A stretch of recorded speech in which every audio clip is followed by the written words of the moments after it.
Commençons maintenant avec donc le premier panel, la première table ronde de cet événement magnifique. Je tiens à inviter donc pour cette occasion cette première table ronde qui a pour thème Ligne verte, le docteur José Wagner Leite Ferreira, s'il vous plaît, modérateur donc de cette table ronde, sous vos applaudissements. Le professeur Dr José Wagner est coordinateur de la division technique de navigation intérieure et port de l'Institut d'ingénierie. Nous invitons également l'intervenant Luis Alberto Fioravanti, conseiller spécial au secrétariat de logistique et transport de São Paulo. Sous vos applaudissements.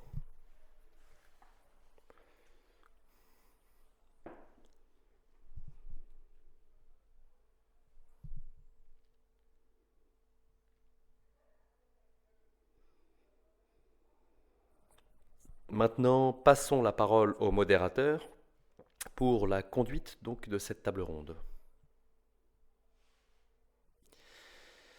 Bonjour à tous, je souhaite saluer l'université pour cette initiative et je pense qu'il est très important, Marcelos, de saluer également Paulo Ferreira, président de l'Institut d'ingénierie, dont la présence est extrêmement importante, la présence du CREA également, la présence de si nombreuses autorités, et je vais maintenant adresser mes salutations toutes spéciales à mes collègues du gouvernement, mon très cher Luis Santoro, secrétaire exécutif du secrétariat d'infrastructure et environnement, qui est le grand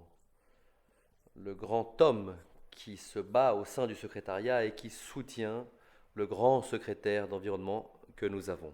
Merci Santoro. Et donc, comme ce gouvernement de João Doria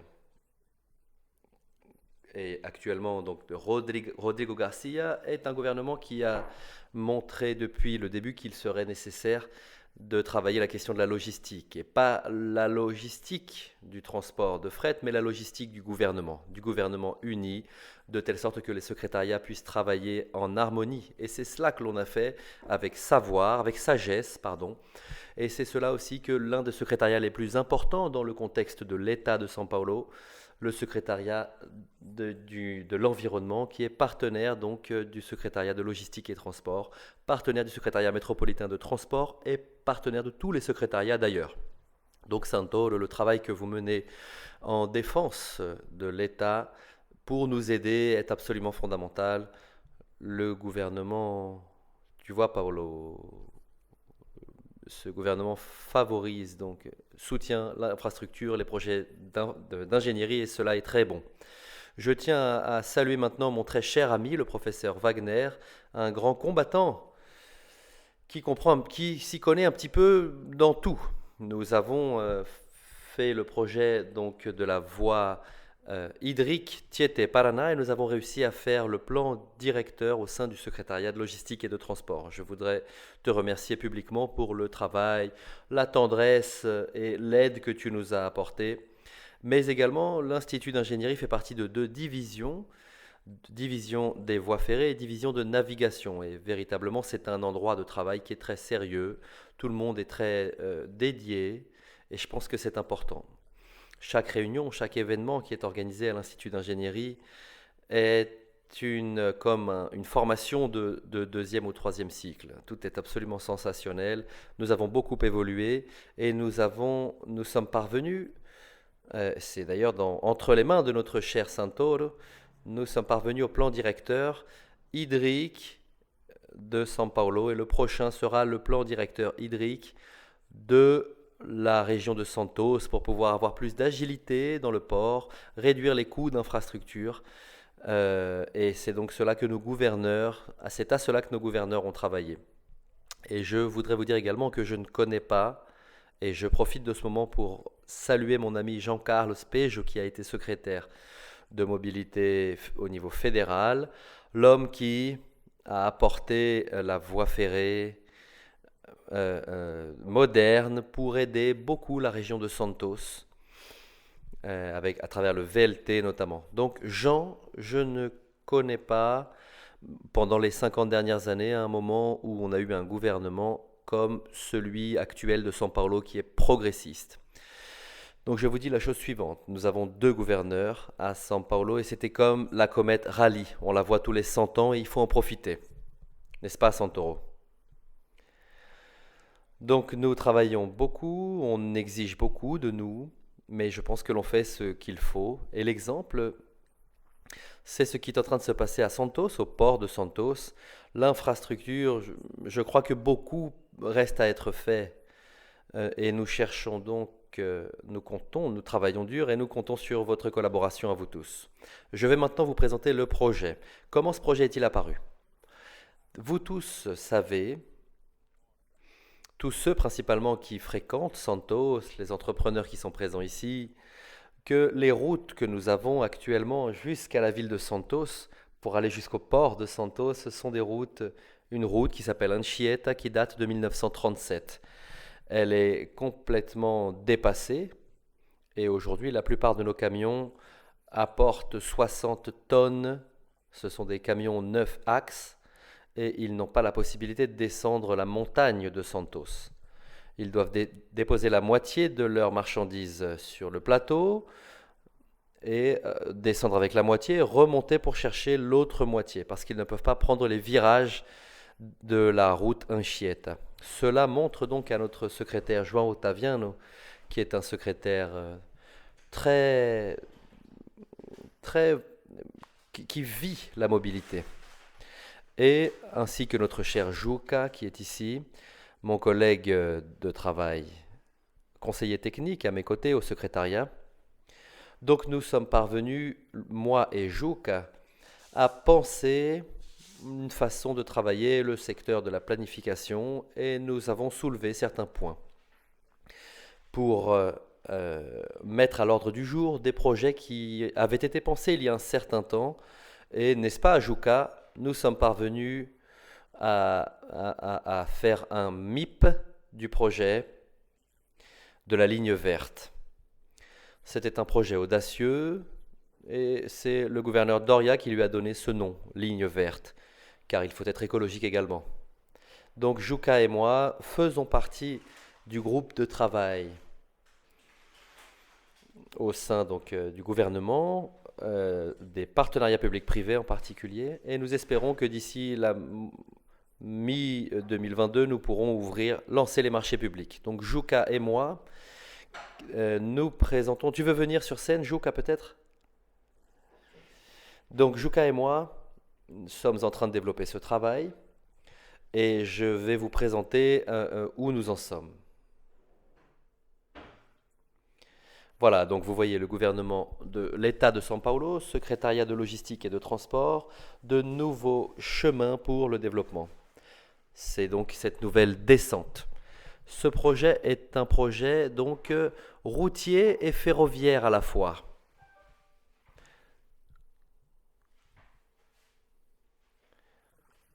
Là, nous vous montrons donc une situation. Attendez, je vais sortir de l'écran. Je vais mettre sur le côté. Voilà, je ne dérange pas là. Nous vous montrons là donc une situation correspondante à ce qui se passe actuellement dans l'État de São Paulo. L'État de São Paulo aujourd'hui, dans l'État de São Paulo aujourd'hui, nous avons pratiquement 84% des mouvements qui sont faits par camion. Nous avons des voies ferrées importantes, 11%, mais cela n'est pas vrai. Puisque ces 11%, en fait pratiquement 9% concernent la région métropolitaine. C'est le métro, l'équivalent RER, CPTM, qui assure donc des mouvements dans la macro-métropole paulista. Nous avons par ailleurs la voie ferrée, São Paulo. São Paulo est coupé par plusieurs voies ferrées, mais nous avons je vais vous montrer... Dans le prochain slide, nous avons une déficience sur São Paulo. Et donc la même situation se reproduit dans le cas du Brésil. 60% du Brésil, un territoire donc à dimension continentale, utilise pratiquement seulement les routes. 23% voies ferrées, voies aquatiques 13%, voies hydriques. Et dans le cas de São Paulo, nous avons également des voies hydriques, mais nous ne l'avons pas mis sur ce slide, puisqu'en réalité, nous subissons les problèmes liés au manque d'eau dans les rivières Tietê-Paraná. Mais l'année dernière, après l'élaboration du plan directeur, nous sommes parvenus à retirer 185 000 camions des routes de São Paulo. 185 000 camions. Et donc la voie hydrique a été reprise grâce à cet homme qui est ici, Santoro, du secrétariat d'infrastructure et d'environnement, qui s'est battu, mais nous avons vaincu et nous avons lancé un mouvement. Et nous avons pu naviguer sur ce nouveau mouvement. Donc nous commençons véritablement un travail, nous avons commencé un travail fort concernant les voies hydriques qui, sans le moindre doute, est un chemin de multimodalité important qui fait partie de nos priorités au sein du secrétariat et qui est très bien défini par notre secrétaire João Otaviano. Prochain slide. Alors maintenant, nous avons les entrées donc, de la métropole Paulista, la macro-métropole. Nous avons ici la saturation actuelle de plusieurs segments des horaires commerciaux. Vous qui habitez à Santos, vous allez à São Paulo probablement le matin et vous savez probablement de quoi je parle. Moi, j'habite à Sorocaba et je passe par le même problème.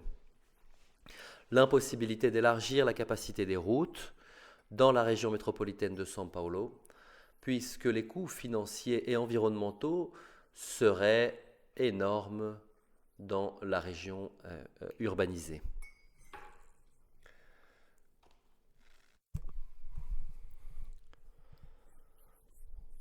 Même s'il était possible d'augmenter indéfiniment la capacité des routes, le système routier de la métropole, et notamment les marginales, ne supporterait pas le trafic prévu. Et nous avons actuellement un problème à São Paulo, c'est-à-dire que d'ici octobre, toutes les autorisations de la mairie de traverser la ville avec des camions, voilà, ce qui signifie que les marginales, qui sont des routes, vont subir les effets de cela. Et donc les transporteurs avec des nouveaux camions essayent de s'enregistrer et n'y arrivent pas. Donc on vit une situation absolument chaotique. Prochain slide.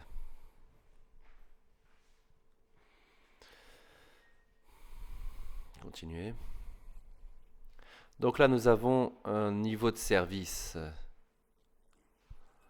au niveau de l'État de São Paulo. Nous avons donc des couloirs. Là, vous avez la Bandeirantes, Anhanguera. Prochain slide.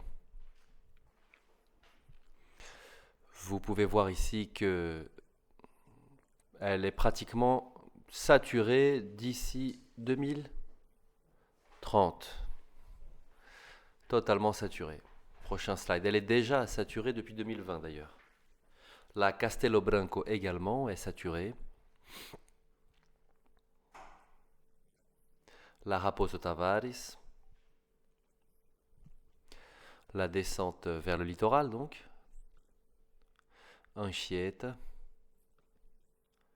La Fernão Dias. Prochain.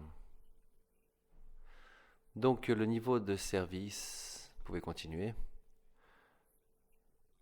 Nous avons un niveau de service donc du Rodoanel. Reviens un petit peu. Le Rodoanel également est saturé. Le Rodoanel Nord, on avait eu un marché public qui était prévu mais qui a été suspendu par le secrétariat, notamment en fonction de la guerre en Russie, l'augmentation des prix des intrants. Il nous manque de l'asphalte, de la masse asphaltique, donc de nombreux problèmes et on a décidé de suspendre jusqu'à la normalisation de ce processus. Là, nous avons le niveau de service donc de la maille routière, du réseau routier, Paulista. Donc c'est un réseau large avec 10 des meilleures routes du Brésil se trouvent dans l'état de São Paulo.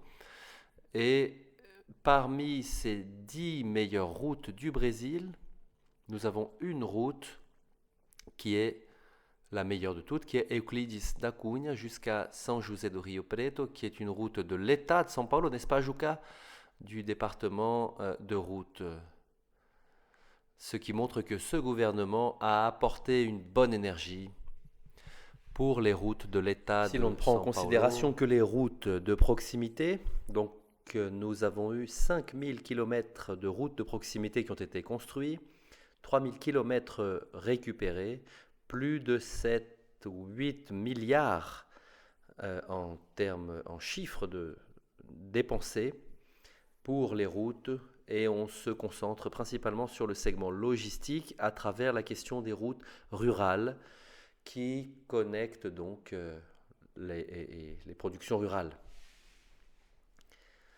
Donc la connexion entre les voies ferrées, entre le plateau et la région de Santos, je vous parle maintenant d'une loi, un projet de loi 148 qui est à l'Assemblée législative, qui propose de récupérer le réseau ferré ancien. Donc l'État de São Paulo, Ja, toi qui as été directeur de la FEPAS, et si Dieu veut, São Paulo récupérera sa compagnie ferroviaire. Nous serons totalement privés, et São Paulo va fournir l'État de São Paulo avec 9 voies ferrées et également la récupération de voies ferrées abandonnées, qui sont de véritables cicatrices urbaines.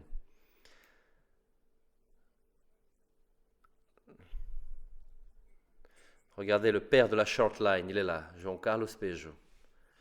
L'objectif est donc de présenter le développement de l'étude de la PMI, le modelage, donc la modélisation de la ligne verte qui propose une structuration pour la concession de la mise en œuvre, opération, fonctionnement et maintenance de la ligne verte. C'est un projet qui est à l'étude actuellement au sein du groupe de partenariat public-privé du gouvernement de l'État de São Paulo, dont je fais partie avec JUCA.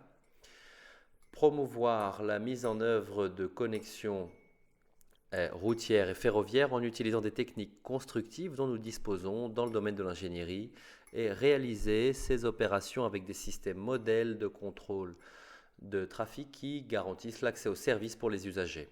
Prendre en considération les recettes tarifaires liées au paiement de péage, recettes et transports de containers dans le secteur ferroviaire. Proposer un modèle institutionnel qui permette l'élargissement, l'application de ressources publiques prévues pour le projet durant la mise en œuvre de l'infrastructure. Réduire les montants en réduisant les coûts donc, et utiliser des outils légaux et contractuels. Fournir la stabilité et sécurité juridique à tous les agents impliqués.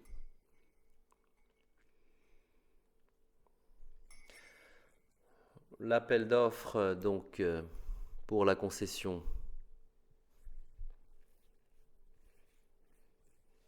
On a 2 entreprises internationales, mais qui font toujours partie du projet, Benvenuto Engenharia, Modera et Logit. Donc ils développent des projets et ils vont nous remettre des projets. Ils nous ont remis les projets, nous sommes en train maintenant d'analyser la modélisation économique de ces projets et la viabilité. Nous étudions d'ailleurs également la localisation des routes, quels sont les tracés, etc. C'est donc une route de classe 0, rampe maximum de 4,5%, piste de descente avec 2 voies, piste de montée 3 voies, terre-plein central de 21 mètres, véhicule léger 100 km/h, véhicule lourd 80 km/h, et un engagement environnemental très important dans le cadre des engagements 2050, donc atteindre 0 carbone. Elle aura une extension de 42,97 km, tunnel 11,67 km en 6 localisations sur 6 points, OAE 17,5 km sur 20 points, terre-plein 22,7 km. Donc la ligne verte commence exactement au Rodoanel Est. Donc commence à SP021, sens São Paulo, port de Santos. L'intersection de la SP031, sens São Paulo, port de Santos. Système routier sur la Índio Tibiriçá. C'est une route qui également dessert l'ABC, une région qui a de nombreuses difficultés d'accès aux couloirs d'exportation. Donc la ligne verte également, notamment en fonction de ce qui a été demandé par notre cher professeur Wagner, cette ligne va desservir donc cette région pour desservir les industries et proposer une connectivité avec la AMRS par rapport au plateau.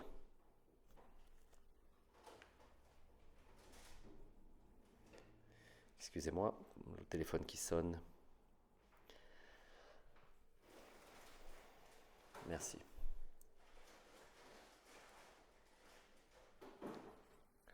Donc, en direction de São Paulo, port de Santos, j'en ai parlé, donc la Tibiriçá. L'accès rapide au port de Santos et Guarujá.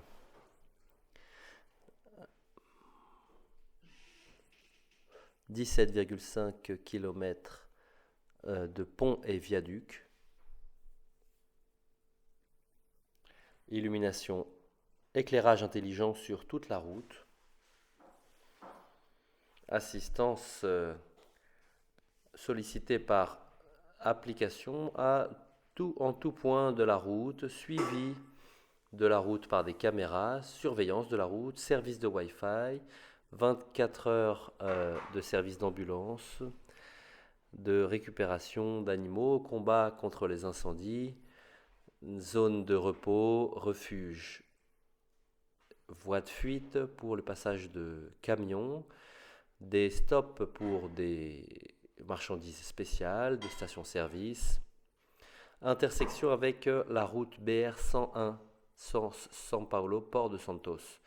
Et là, nous avons le système ferroviaire intégré avec la route.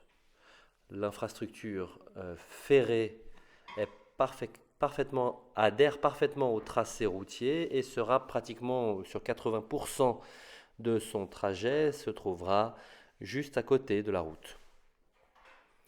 Donc quasiment au milieu en fait, quasiment sur le terre-plein central de la route. Une autre image.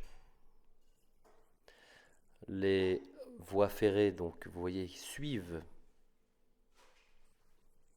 le tracé de la route, suivent l'inclinaison également du sol, des énergies propres et à bas coût, des véhicules autonomes, une plateforme multimodale sur le plateau donc de São Paulo, plateforme multimodale, une autre photo, et la plateforme multimodale dans la région de Santos, dans la Baixada Santista. Donc ça, c'est une connectivité. Vous voyez, ce serait un endroit qui constitue un environnement pour pouvoir faire le deadline des navires ou mettre directement dans le port. Donc notre intention, c'est que cette nouvelle voie ferrée puisse assurer l'intégration avec la porte au fer. Et ensuite, elle aura des ramifications vers des villes du littoral de Santos et de São Paulo. Donc je suis très motivé par ce projet. Nous sommes tous très heureux et nous croyons tous que d'ici mi-2022, nous pourrons lancer le marché public. Donc là, nous avons le marché public, d'abord la qualification des entreprises, la présentation de propositions, la validation d'études avec la modélisation et la passation du marché public à proprement parler. Nous en sommes au point 3 actuellement. Donc nous en sommes au moment de la validation des études avec la modélisation. Donc nous discutons actuellement dans le cadre de notre groupe de travail cette question de la modélisation. La qualification des entreprises, hein, ce sont des entreprises donc, qui ont présenté des études développées qui correspondent aux qualifications techniques qui sont exigées donc, dans le cahier des charges. C'est un appel très technique, très profond, très explicite. Et seulement un groupe de l'entreprise Benvenuto Modera e Logic ont développé des études qui correspondent aux délais et aux conditions. Les secteurs techniques du gouvernement de São Paulo sont en train d'évaluer des alternatives de modélisation pour évaluer et consolider à la fin ces propositions par le conseil responsable. La passation du marché public et le contrat avec la modélisation par le conseil gérant a commencé son processus de sélection. Donc, et comme Juka et moi faisons partie de ce groupe de travail du conseil responsable, nous sommes très dévoués jusqu'au milieu de l'année à peu près pour mettre cette nouvelle route en marché public, pour faire passer la sélection. Voilà, messieurs, c'est ce que je voulais vous présenter. Je ne sais pas si ça fait partie du programme, mais Wagner va prendre la parole, peut-être, pour poser une question. Tu as des doutes, peut-être? Je t'en prie.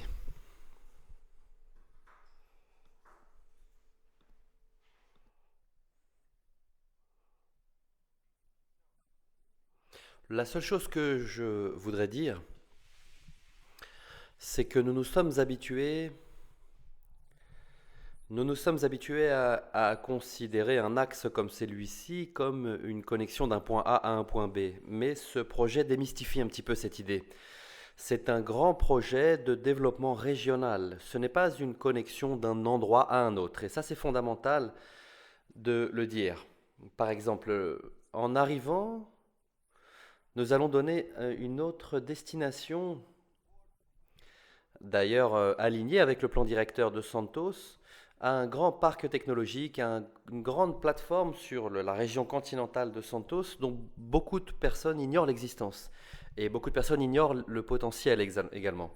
Sur le plateau de São Paulo, avec ce système de plateforme logistique notamment, ce système va nous permettre de faire en sorte qu'une grande partie des municipalités de l'Est de São Paulo, de Ferraz de Vasconcelos à Mogi, puissent avoir accès à l'emploi. Puisqu'actuellement, ce sont des villes dortoirs, et c'est notamment à cause de cela qu'on a autant d'embouteillages dans le centre de São Paulo. Et donc avec ces plateformes logistiques, puisqu'on a le gouvernement français à nos côtés, sachez que nous avons fait un accord avec le plus grand entrepôt d'aliments du monde qui est Rungis à Paris. Et Rungis va s'installer au niveau de l'arrivée à São Paulo de cette route. Donc pour ne pas prendre la parole pendant plus longtemps, je dirais que nous avons aussi des universités qui ont été créées liées aux questions de l'alimentation, de l'agronomie, et une plateforme comme celle-ci permet également de faire en sorte qu'une partie du port puisse fonctionner sur le plateau de São Paulo. Vous voyez, c'est donc un plan de développement régional. C'est ça qui est très important. Est-ce que quelqu'un souhaite ajouter quelque chose, poser une question? Nous sommes à disposition pour y répondre.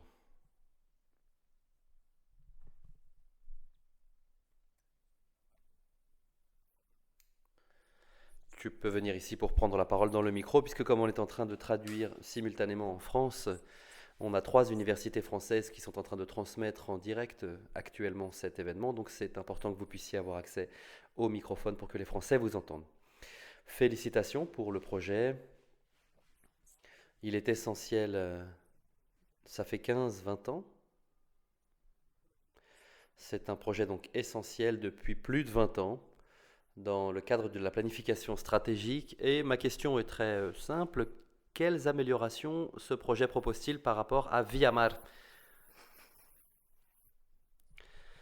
Alors, par rapport à Viamar, il faut prendre en considération le fait que Viamar a commencé en 2011. Nous sommes maintenant en 2022. Donc, beaucoup de choses ont été actualisées, principalement concernant la question environnementale. Et donc, sur un axe comme celui-ci, qui prend en considération donc ces protocoles, le protocole de Paris, tout ça. C'est donc une route qui est fondamentalement environnementale.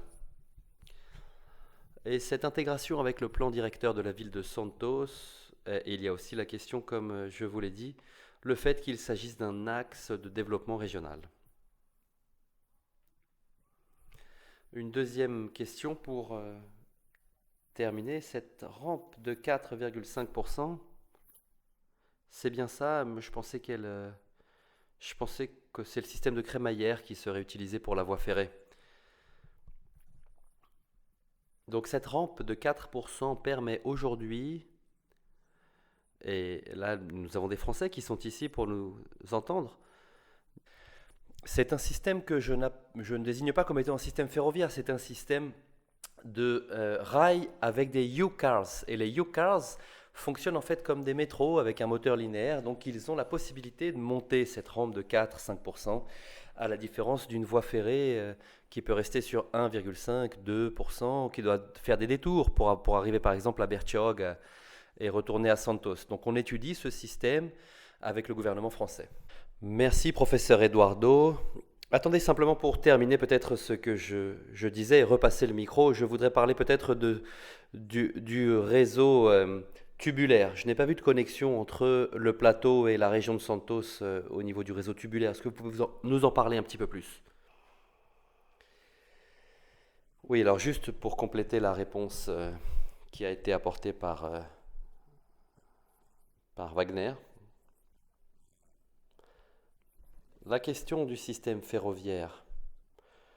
Alors, nous n'avons aucun protocole ni aucun engagement signé avec le gouvernement français actuellement et avec aucun autre gouvernement d'ailleurs. Nous connaissons plusieurs technologies qui nous ont été présentées et des situations qui peuvent être utilisées pour les moteurs linéaires. La modernité tant sur les routes que sur les voies ferrées. Ce sera donc un projet merveilleux et je n'ai aucun doute que c'est un projet qui se concrétisera. Actuellement, ce projet a un début, un milieu et une fin, et il est pensé dans un contexte général, tant sur le plateau qu'au niveau de l'intégration dans la région de Santos, afin de desservir toute la ville de Santos et toute la région métropolitaine de Santos. Maintenant, la question donc des conduits, des tubes, des connexions tubulaires, c'est une question qui a été déjà... il y a déjà une consolidation des tubes dans le contexte du réseau tubulaire, dans le contexte de l'intermodalité, de la multimodalité, pardon, et nous avons actuellement une déficience, puisque simplement en termes de conduits, de tubes pour le secteur pétrochimique et pétrole, donc je pense que c'est un sujet qui peut faire l'objet de recherche afin que les voies tubulaires soient plus utilisées, notamment pour les produits dangereux, produits chimiques, qui sortent de la route, qui ne circulent plus par la route. Donc ça, c'est quelque chose d'important. Pensons pour ce faire aux voies ferrées et aux voies tubulaires. Maintenant, dernière question.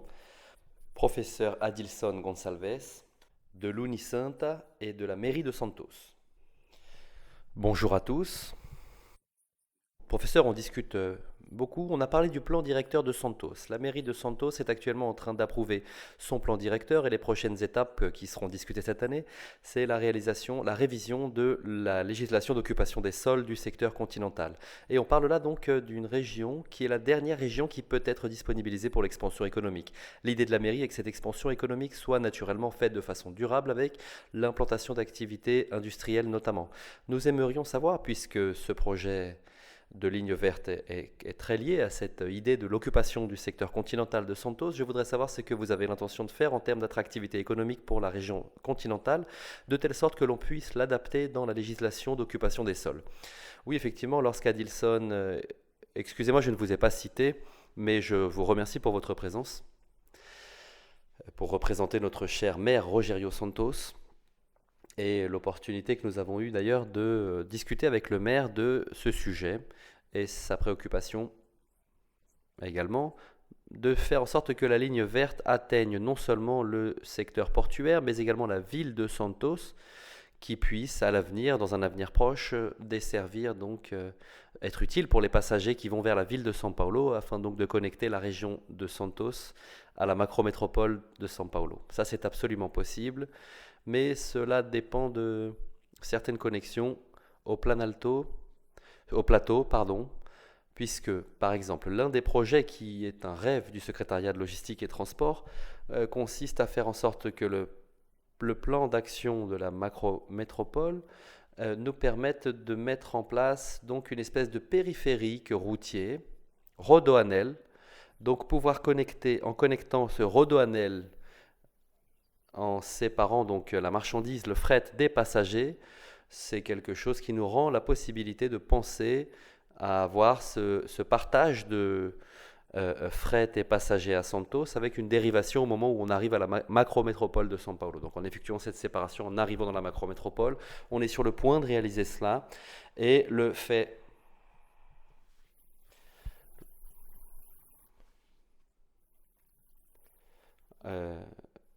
donc il s'agira de travailler avec les passagers sans le moindre doute. Nous sommes en train de parler avec la maire Raquel de la ville de Praia Grande, qui est présidente de l'association. Et nous travaillons avec le VLT, l'équivalent de tramway, qui vient de Peruíbe jusqu'à Praia Grande, et en étant connecté au VLT, au tramway de Santos. Donc ça va être un moment important. Ce sont des connexions que nous avons la possibilité donc, de faire, donc des connexions entre ce système de transport avec un futur train moderne sûr de Santos à São Paulo, et donc de cette manière qui nous permettra de distribuer vers Campinas et la région de Sorocaba, et tout en connectant au réseau CPTM qui est le réseau de l'équivalent RER. Donc tout type de connectivité que l'on peut avoir avec des passagers, nous devons faire l'intégration de ces passagers qui doivent donc quitter Santos, rentrer dans un système intégré et pouvoir se déplacer dans le système ferroviaire vers n'importe quelle ville de la macrométropole paulista. Ça, c'est l'objectif et c'est notre engagement au nom du gouvernement. On cherche ces alternatives et on essaye de les réaliser. Voilà, donc c'est très important cela. Je voudrais simplement dire que la mairie de Santos se tient à disposition pour ces discussions puisque c'est fondamental pour le développement non seulement de la ville mais aussi de la région. Je vous remercie. Merci pour votre soutien que vous m'avez apporté à nous, à la mairie de Santos. Nous avons beaucoup parlé. Et maintenant, nous continuons avec ce projet sans le moindre doute, Adilson. Merci beaucoup.